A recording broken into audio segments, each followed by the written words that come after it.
want to address one thing too, and hopefully, like the amount of sort of pre-recriminations for the Democratic strategy of the so-called Pied Piper strategy that came up over the course of the elections was bizarre. And I want people really to sort of like, just put them on notice in the future. There is no strategy that in and of itself, I think you can sort of dismiss outright or endorse outright, right? I mean, you got to really see how it's applied, and it's situational, it's contextual. But let's just go over these.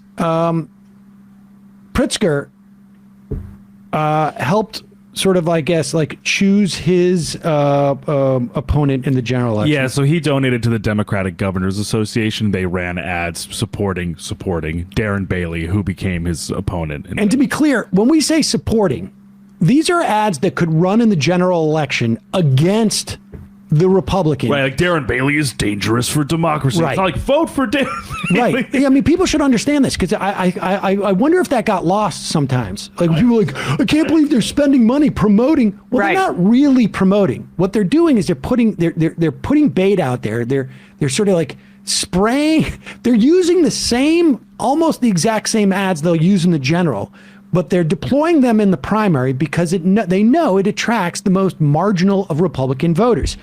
Wes Moore, the first African-American governor of Maryland, only the third black governor in the history of the country, right?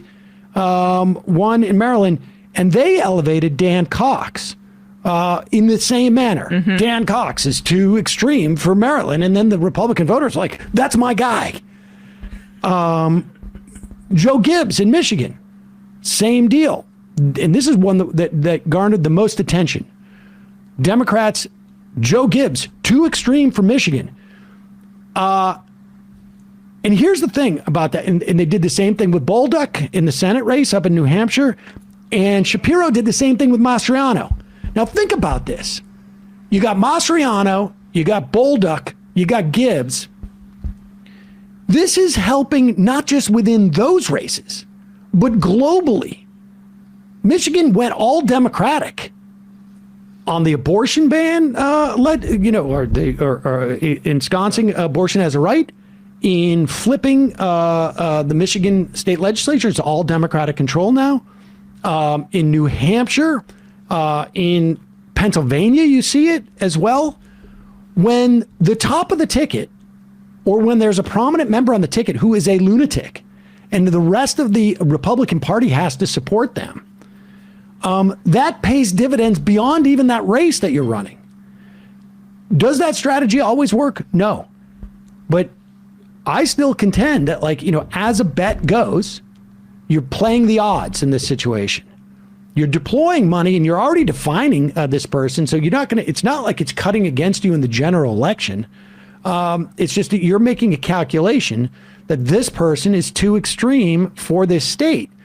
And the downside of this thing is, like I say, you got Bolduc in there versus, let's say, Morse in New Hampshire. Morse and Bolduc are going to vote exactly the same way on 95%, 98% of the votes that come up in the Senate. And the difference with Gibbs in that Michigan race was between him and the incumbent Peter Meyer, the freshman incumbent, who a lot of the media were like, he was so brave his freshman term voting for impeachment, that type of stuff. Like, now you're elevating Gibbs, and what if Gibbs wins? We could have had a benevolent Republican in that seat instead if Meyer were to win or anything. Well, guess what? Hillary Schultz and the Democrat won the seat, and they ran the table with these candidates. So, results and process matter, but when you go undefeated in this, I think it's a little hard to be like, it was a bad thing to do. It was a bad tack to take. And I could see the argument that the cost associated with like a Mastriano versus Shapiro is higher, because it is,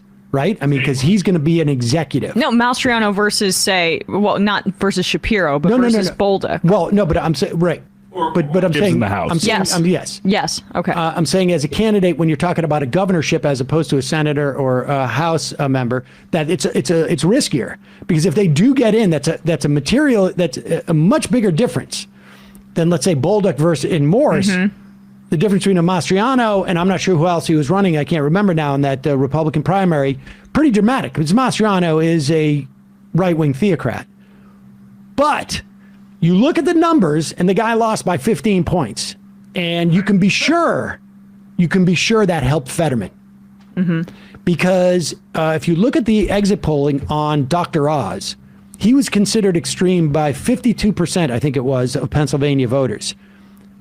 And it is inevitable that if the guy running for governor is an extreme lunatic, and Oz can't distance himself from that, some of that's gonna bleed on to Oz.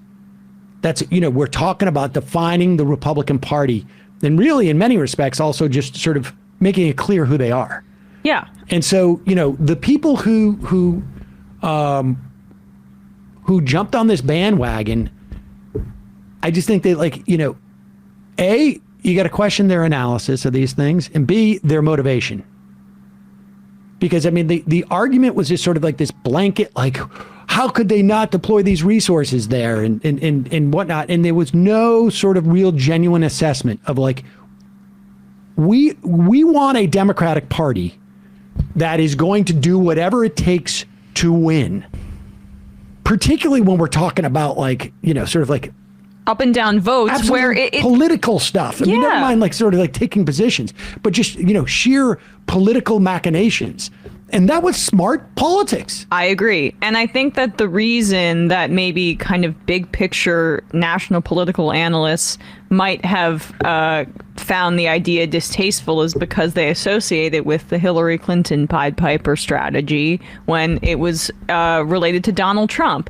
But that is not something that you can extrapolate onto races that are more localized and ones that have effects down ballot as well, as you say, and ones that are not executive positions, like being the commander in chief. I don't see a difference between Republicans being elected that they're election deniers, and then if you're just, I mean, I guess that's part of it, but the marginal difference between that is not, as we've stated many times, this enough to overcome the advantage of doing that kind of promotion in the primary process. And besides an impeachment vote, the difference is decorum. The difference is literally being polite. And we don't care about that. It's literally just rhetoric. It's not. There's no actual material difference. And I would also argue that, I mean, I think Hillary Clinton was ill-suited specifically for a Donald Trump, and I don't think that they fundamentally understood that.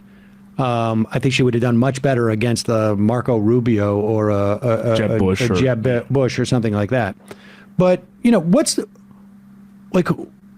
is going to do more damage in office between DeSantis and Donald Trump? I mean, honestly. Right.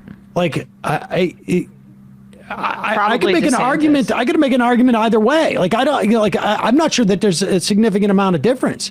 I mean, DeSantis seems to be actually sort of smarter about this stuff and has been able to sort of, legislate full-on transphobia and weaponize it.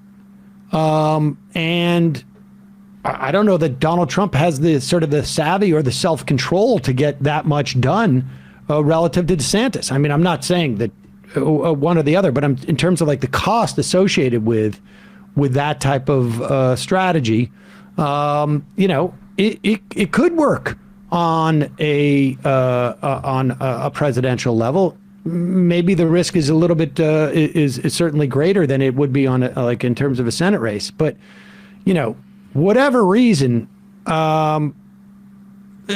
people should be a little bit more thoughtful in their analysis of these things, or be wary of people who are not. Let's put it that way. Hi, this video is sponsored by Kamikoto Knives. These are amazing Japanese steel knives. They are made using traditional techniques. Each knife is individually inspected and comes with a lifetime guarantee. The knives come in this beautiful heavy-duty ash box, wood box, which makes a great present, obviously. The knives are used by Michelin star chefs all over the world. They have a single blade bevel, so they can get incredibly sharp. There's all sorts of different knives and cuts. Yeah, I know these things are amazing. If you're a part-time chef, or you take your knife works seriously, these knives are for you. Kamakoto is now running a Black Friday sale and offering my viewers an extra US $50 off on any purchase with the discount code MAJORITY. On top of other special offers, go to https kamakoto.com/majority. That's kamakoto.com/majority to get your knife set and help support our channel.